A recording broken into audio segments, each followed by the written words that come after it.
அன்பு மாணவர்களே வணக்கம். ஸோ இந்த கிளாஸ்ல நம்ம என்ன டிஸ்கஸ் பண்ண போறோம் அப்படின்னா பிளட் ப்ரெஷர் வந்து எப்படி கிரியேட் ஆகுது அப்படிங்கிற ஒரு விஷயத்த பார்க்க போறோம். இப்போ இதயம் அப்படின்னு சொல்லும்போது ஹார்ட் வந்து என்ன பண்ணுது அப்படின்னா it is a pumping organ.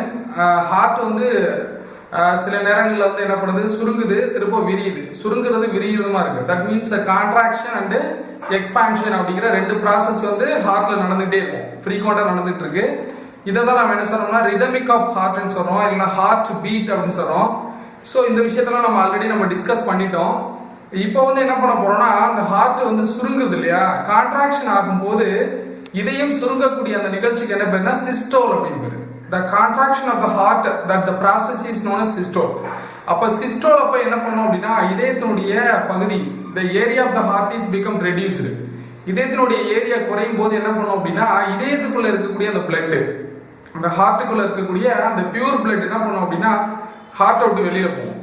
அது எஸ்பெஷலி இந்த ரீஜன் ஆஃப் லெஃப்ட் வென்ட்ரிக்கிள், அந்த லெஃப்ட் வென்ட்ரிக்கிள் இருக்கக்கூடிய அந்த பியூர் பிளட் என்ன பண்ணணும்னா இதயம் சுருங்கும் பொழுது அயோட்டா அப்படின்னு சொல்லக்கூடிய the biggest artery of the body, அயோட்டாங்கிறது உடல்லே உள்ள மிகப்பெரிய ஆர்டரி, அதுல வந்து ரத்தம் வந்து ரொம்ப வேகமா சீறி பாயும்.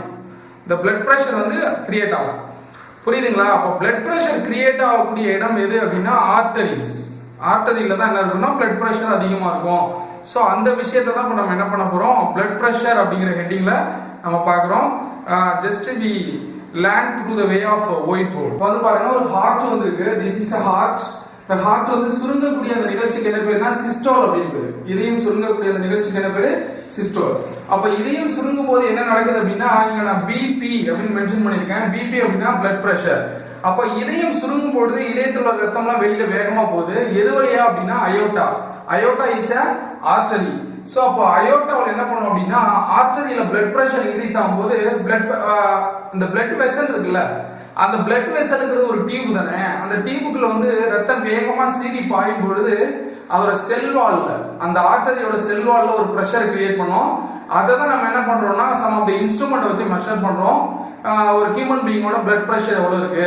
இப்போ நார்மல் டேஸ்ல வந்து பாத்தீங்கன்னா பிபி அப்படின்னு நம்ம சொல்றோம். பிபி இருக்கு அப்படின்னு சொல்லுவாங்க. ஹை பிபி, லோ பிபி அப்படின்னு ரெண்டு பிபி இருக்கு. ஹைப்பர் டென்ஷன் அப்படின்னு இருக்கு, ஹைப்போ டென்ஷன் அப்படின்னு இருக்கு. ஸோ இதை இப்படிதான் நம்ம என்ன பண்றோம், மெஷர் பண்றோம். அப்போ இந்த ஹை பிபி, லோ பிபி அப்படிங்கறத வந்து எதோட பிரஷர் வச்சு நம்ம மெஷர் பண்றோம் அப்படின்னா the pressure of the artery. நல்லா திரும்பவும் நான் சொல்றேன், ஒரு ஹார்ட் இருக்கு. ஹார்ட் சுருங்கக்கூடிய அந்த contraction of the heart is known as systole. அப்ப இதயம் சுருங்கும் போது ரத்தம் வெளியில போகும். எப்படி போனா வேகமா வெளியில போகுது. இந்த ஸ்பீட் ஆஃப் பிளட் வந்து எதுக்குள்ள பாஸ் ஆகுது அப்படின்னா அயோட்டா. அயோட்டாங்கிறது ஆர்டரி. அப்ப ஆர்டரியோட வால்ல ஒரு பிரஷர் கிரியேட் ஆகுது. That pressure is known as blood pressure அப்படின்னு சொல்றோம். ரைட்டுங்களா? சரி லிசன் ஹியர். இப்போ அந்த blood pressure வந்து ஹார்ட் இருக்கு, நீங்க நல்லா கவனிக்கணும். ஹார்ட்ல இருந்து வந்து இந்த blood பாஸ் ஆகும்போது முதல்ல எங்க போய் பிரஷரை கிரியேட் பண்ணுது, ஆர்டரியோட வால்ல தான் கிரியேட் பண்ணுது. அப்ப ஆர்டரியில blood pressure எப்படி இருக்கும் அப்படின்னா ஹையா இருக்கும். ஆர்டரியில blood pressure எப்படி இருக்கும், ஹையா இருக்கும். அப்புறம் ஆர்டரிஸ் வந்து பிரியும். ஆர்டரிஸ் வந்து சின்ன சின்னதா பிரிஞ்சிச்சுன்னா அதுக்கு பேரு ஆர்டியோல்ஸ்னு பேரு. அந்த ஆர்டியோல்ஸ் வரும்போது blood pressure இன்னும் கொஞ்சம் குறையும். அப்போ ஆர்டரியில blood pressure அதிகமா இருக்கும். ஆர்டியோல்ஸ் வரும்போது blood pressure என்ன பண்ணும்னா கொஞ்சம் குறையும். அப்புறம் அந்த ஆர்டியோல்ஸ் என்னவா பிரியும் அப்படின்னா கேபிலரிஸா பிரியும். கேபிலரிஸா பிரியும் போது இன்னும் blood pressure குறையும். அப்ப அந்த கேபிலரிஸ் என்ன பண்ணும்னா ஒரு செல்லுக்குள்ளேயும் போய் பாஸ் ஆகி ஆக்சிஜனேட்டட் பிளட்டை வந்து டிஸ்போஸ் பண்ணிட்டு அது மெட்டபாலிக் ஆக்டிவிட்டில இன்வால்வ் ஆன பிறகு CO2 உள்ள டீஆக்சிஜனேட்டட் பிளட்டா மாறி வெயின்ஸ்ல வந்து சேரும். அப்ப பிளட் பிரஷர் எங்க அதிகமா இருக்கும் அப்படின்னா ஆர்டரியில அதிகமா இருக்கும். எங்க லோவா இருக்கும்னா வெயின்ல லோவா இருக்கும். இந்த ஒரு விஷயத்தை நீங்க மறக்க கூடாது. ஆர்டரியில பிளட் பிரஷர் அதிகம், அதுக்கப்புறம் கொஞ்சம் குறையும். எங்க வரும்போது ஆர்டிவல்ஸ் வரும்போது குறையும். ஆர்டிவல்ஸ் வர்றது எங்க வந்து குறையும், கேபிலரிக்கு வரும்போது இன்னும் குறைஞ்சிரும். அந்த கேபிலரி உடம்பு முழுக்க டிஸ்போஸ் ஆகிட்டு திருப்பி டீஆக்சிஜனேட்டட் பிளட்டை கேரி பண்ற வெயினாக மாறும் பொழுது பிளட் பிரஷர் வந்து ரொம்ப குறைஞ்சிரும். இப்போ கூட உங்களுக்கு நான் ஈஸியா ஒரு டயக்ராம் டிரா பண்ண பாருங்க. இப்போ இந்த ஹார்ட், இப்போ அந்த ஹார்ட்ல இருந்து வரக்கூடிய அந்த பிளட் வெசலுக்கு என்ன பேர் அப்படின்னா தட் இஸ் ஆர்டரி. இப்போ அந்த ஆர்டரியில வந்து பிளட் பிரஷர் வந்து ரொம்ப அதிகமா இருக்கும் இல்லையா. இப்போ இந்த ஆர்டரி என்ன மாறுது அப்படின்னா ஆர்டியோல்ஸ் அப்படிங்கிற வெசல்ஸா மாறுது. This is arterioles. ஓகேங்களா? ஆர்டியோல்ஸ்ங்கிறது நான் என்ன பண்ணிருக்கேன், ரொம்ப 3 பிரான்ச்சஸா டிரா பண்ணிருக்கேன். This are all known as arterioles. இப்போ நான் டிரா பண்ணிட்டு இருக்க விஷயம் வந்து கேபிலரிஸ். நான் டிரா பண்ணிட்டு இருக்க விஷயத்துக்கு என்ன பேரு, capillaries. கேபிலரிஸ்ன்னு சொல்லும்போது மைனூட் டியூப்ஸாக வந்து அது மாறும். நீங்கள் பார்த்துட்டு இருக்கீங்க. இப்போ நான் ட்ரா பண்ணிட்டு இருக்கிறது வந்து கேபிலரிஸ். இப்போ மைனூட் டியூப்ஸாக வந்து மாறிடுச்சு. இப்போ ப்ரெஷர் இன்னும் குறைஞ்சிட்டு இருக்கும். இப்போ கேபிலரிஸ் என்ட்ராகக்கூடிய இடம் எது அப்படின்னா செல்லுக்குள்ள என்ட்ரியா இருக்கும். இப்போ என்ட்ரியான கேபிலரிஸ் வந்து என்னவா மாறும் அப்படின்னா பிகம் கேபிலரிஸ் ஆஃப் வெயின். இது வந்து வெயினோட கேபிலரிஸ். இதெல்லாம் ஹார்ட்லேருந்து பிளட் வந்து வெளியில வருது. எது வழியா வருதுன்னா ஆர்டரியில் வருது. Number 1 is artery. ஆர்டரியில் வந்து பிளட் ப்ரெஷர் ரொம்ப ஹையா இருக்கும். இந்த ஆர்டரி ரெண்டாவது என்னவா பிரியுது அப்படின்னா ஆர்டிஓல்ஸா பிரியுது. ஆர்டிஓல்ஸா பிரியும் போது ப்ரெஷர் இன்னும் கொஞ்சம் குறையும். இந்த ஆர்டிஓல்ஸ் திரும்ப என்னவா பிரியுது அப்படின்னா கேபிலரிஸா பிரியுது. கேபிலரிஸா பிரியும் போது இன்னும் பிளட் ப்ரெஷர் வந்து லோவாயிடும். அப்புறம் அந்த கேபிலரி எங்க என்டர் ஆயிடுது அப்படின்னா வெயின்ஸ்ல வந்து என்டர் ஆகுது. வெயின்ஸ்ல என்டர் ஆகும்போது பிளட் ப்ரெஷர் இன்னும் குறைஞ்சிருது. புரியுதா உங்களுக்கு? இப்படிதான் பிளட் ப்ரெஷரை நம்ம மெஷர் பண்றோம். அப்ப பிளட் ப்ரெஷர் எங்க அதிகமா இருக்கும்னா ஆர்டரிஸ்ல அதிகமா இருக்கும். எங்க கம்மியா இருக்கும் அப்படின்னா வெயின்ல கம்மியா இருக்கும். அதான் ஃப்ளோ சார்ட் பண்ணிருக்கோம் பாருங்க. ஹார்ட்ல இருந்து வெளியில வரக்கூடிய ஆர்டரியில பிளட் ப்ரெஷர் அதிகமா இருக்கு. ஆர்டரிஸ் வந்து இப்படி பிரிஞ்சிச்சுன்னா பாருங்க 3 பிரான்ச்சா பிரிஞ்சிருக்கு. ஆர்டிஓல்ஸ் பேரு. ஆர்டிஓல்ஸ் வரும்போது ப்ரெஷர் ரெண்டு மாதிரி குறைஞ்சிரும். அந்த ஆர்டிஓல்ஸ் என்ன பண்ணணும்னா நிறைய பிரான்ச்சஸ் அப்படியே இருக்கு. கேபிலரிஸ் பேரு. அங்க வரும்போது இன்னும் குறைஞ்சிரும். ஃபைனலா வந்து பாத்தீங்கன்னா வெயினுக்கு வரும்போது பிளட் ப்ரெஷர் ரொம்ப கம்மியாயிருக்கு. அப்ப ஆர்டரியில ப்ரெஷர் அதிகமா வெயின்ல அதிகமான்னு கேட்டீங்கன்னா ஆர்டரியில ப்ரெஷர் அதிகம் வெயின்ல கம்மி. இப்ப டாக்டர்ஸ் வந்து பிளட்டை வந்து செக் பண்றாங்க, பிளட் ப்ரெஷர் செக் பண்றாங்கன்னா அவங்க ஆர்டரிஸ்ல செக் பண்ணுவாங்களா வெயின்ல செக் பண்ணுவாங்களான்னு பாத்தீங்கன்னா அவங்க டாக்டர்ஸ் செக் பண்றது எல்லாமே என்னவா இருக்கும் ஆர்டரிஸ் எல்லாம் இருக்கும். சோ அந்த விஷயத்தை நீங்க தெளிவா தெரிஞ்சுக்கணும். அதுக்கப்புறம் இந்த பிளட் ப்ரெஷர் நம்ம ரெண்டா பிரிக்கலாம். ஒன்னு சிஸ்டோலிக் ப்ரெஷர், இன்னும் டயாஸ்டோலிக் ப்ரெஷர். சிஸ்டோல் அப்படின்னா இதயம் சுருங்கும் போது உண்டாக்கக்கூடிய ப்ரெஷருக்கு பேரு சிஸ்டோலிக் ப்ரெஷர். இதயம் விரியும் போது ஏற்கனவே நான் சொல்லி கொடுத்துருக்கேன். சிஸ் அப்படின்னா சவுண்ட் எப்படி இருக்கு கம்மியா இருக்கு. சிஸ்னா சுருக்கம் கான்ட்ராக்ஷன் அப்படின்னு அர்த்தம். டயா பாருங்க சவுண்டே பெருசா இருக்கு. அப்ப டயாஸ்டோல் அப்படிங்கிறது இதயம் விரியக்கூடிய ஒரு நிகழ்ச்சி. அப்ப இதயம் சுருங்கும் போது பாத்தீங்கன்னா ஹார்ட்ல ப்ரெஷர் அதிகமா இருக்கும்.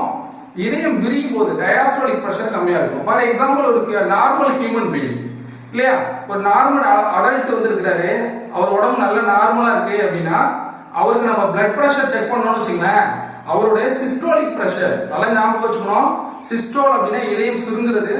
இதயம் சுருங்கும் போது பாத்தீங்கன்னா ப்ரெஷர் அதிகமா இருக்கும். அதை என்ன சொல்றோம் systolic pressure. the value of the systolic pressure is 120 mmHg. மறக்க கூடாது 120 mmHg.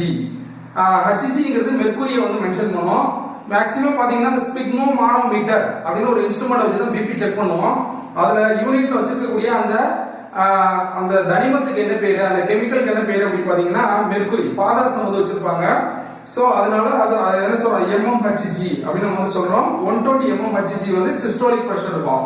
இதயம் விரியும் பொழுது டயாஸ்டோலிக் ப்ரெஷர் எவ்வளவு இருக்கும் அப்படின்னா 80 mmHg இருக்கும். அப்ப நார்மல் பிபி ஒரு நல்ல மனுஷன் நல்ல ஹெல்த்தியான ஹியூமன் பீயிங்கோட அடல்ட்டோட பிளட் ப்ரெஷர் என்னவா இருக்கணும் அப்படின்னா 120 to 80 mmHg வந்து இருக்கணும். இது எக்ஸாம்பிள் கேட்பாங்க, நோட் பண்ணி வச்சுங்க.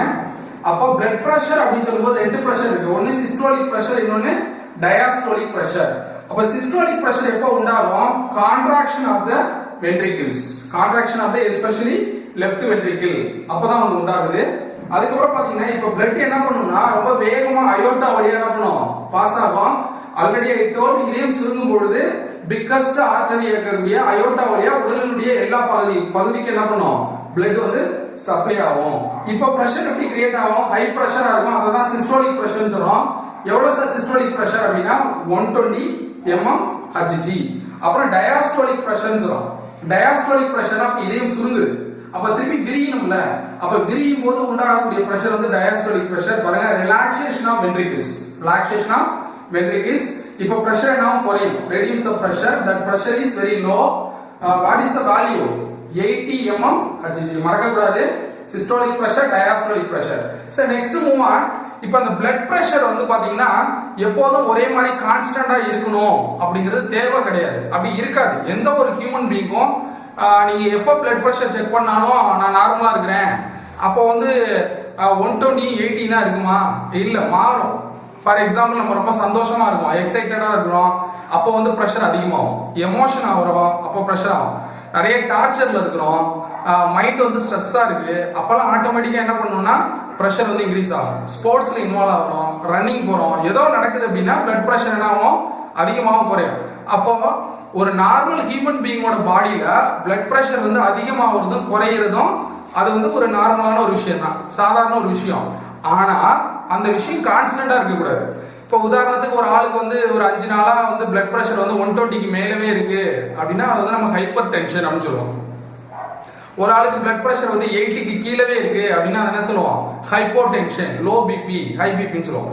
அப்போ பிளட் பிரஷர் வந்து எப்படி நல்லா ஞாபகம் வச்சுங்க, என்ன விஷயம் அப்படின்னா கான்ஸ்டன்டா நிலையாக ஒருத்தரோட பிளட் பிரஷர் அதிகமாகவோ அல்லது குறைவாகவோ இருந்துச்சுன்னா தான் அதை நம்ம என்ன சொல்றோம், டிசீஸ்னு கன்சிடர் பண்றோம். புரியுதா உங்களுக்கு? அப்ப பிளட் பிரஷர் 120க்கு மேல கான்ஸ்டன்டா இருந்துச்சுன்னா அது high BP, that means hypertension. ஒரு ஆளுக்கு வந்து 120க்கு கீழே பிளட் பிரஷர் இருக்குன்னா அதை என்ன சொல்றோம், ஹைப்போ டென்ஷன் அப்படின்னு சொல்றோம். இல்லைன்னா லோ பிபி அப்படின்னு நம்ம நார்மலா வந்து சொல்றோம். அதை தான் இங்க பார்க்க போறோம் பாருங்க. Blood pressure varies during condition. பல நேரங்களில் பிளட் பிரஷர் வந்து நமக்கு அதிகமாகும் குறையும். எந்தெந்த கண்டிஷன்லாம் பாருங்க, பிசிக்கல் எக்ஸசைஸ். நீங்க எக்ஸசைஸ் பண்ணீங்கன்னா அப்போ உங்களோட பிளட் பிரஷர் அதிகமா இருக்கும். அப்புறம் அனெக்சிட்டி, ஒரு மாதிரி இருக்கிறது, மனக்குழப்பத்தில் இருக்கிறது அப்போ வரும். எமோஷன்ஸ், நம்ம ஏதாவது எமோஷன் ஆகிறோம் அப்படின்னா அப்பவும் என்ன இருக்குன்னா பிளட் பிரஷர் அதிகமா இருக்கும். ஸ்ட்ரெஸ், மனசுல அழுத்தம் அதிகமா இருந்துச்சுன்னா பிளட் பிரஷர் அதிகமா இருக்கும். தூங்கும் போது பாத்தீங்கன்னா sleep, during the time of sleeping the blood pressure become reduced. blood pressure என்ன பண்ணும், குறையும். அப்போ blood pressure வந்து ஒரே மாதிரி இருக்கணும் அப்படிங்கிறது ரூல் கிடையாது, மாறி மாறி இருக்கும். ஆனா கான்ஸ்டன்டா இருக்கக்கூடாது. நல்லா கவனிங்க, ஒரு ஆளுக்கு வந்து கான்ஸ்டன்டா blood pressure அதிகமா இருந்துச்சுன்னா அதை என்ன சொல்றோம்னா ஹைப்பர் டென்ஷன் சொல்றோம். கான்ஸ்டன்டா நிலையாக ஒரு ஆளோட blood pressure 120க்கு மேலவே இருந்துச்சுன்னா that is called hypertension. it is otherwise known as high blood pressure. புரியுதுங்களா? கவனிங்க, the prolonged or constant, நீண்ட நாட்களாக இல்லைன்னா கான்ஸ்டன்ட் நிலையாக elevation of the blood pressure, ஒரு ஆளோட பிளட் பிரஷர் அதிகமா இருந்துச்சுன்னா that is called hypertension or high blood pressure. It make a risk. இது என்ன பண்ணணும்னா நம்ம லைஃப்பை வந்து ரிஸ்க் கண்டிஷன் கொண்டு போவோம். என்னதுக்கான பாசிபிலிட்டிஸ் இருக்கு, ஹார்ட் அட்டாக், ஸ்ட்ரோக், இது மாதிரியான பிரச்சனை வர்றதுக்கான பாசிபிலிட்டிஸ் இருக்கு. ஈவன் வந்து சில பேருக்கு வந்து பாத்தீங்கன்னா அந்த பிளட் பிரஷர் வந்து ப்ரொலாங்ட் அண்ட் கான்ஸ்டன்டா லோவா இருக்கும். நிலையாக என்ன பண்ணும், பிளட் பிரஷர் கம்மியாவே இருக்கும்.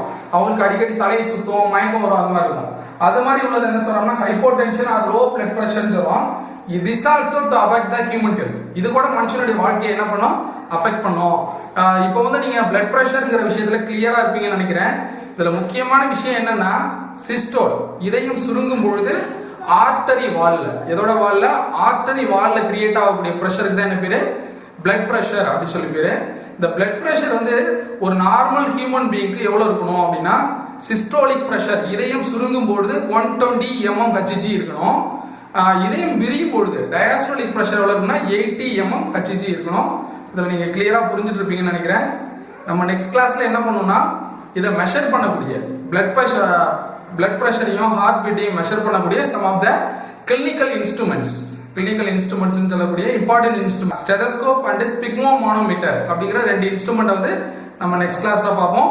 தேங்க்யூ.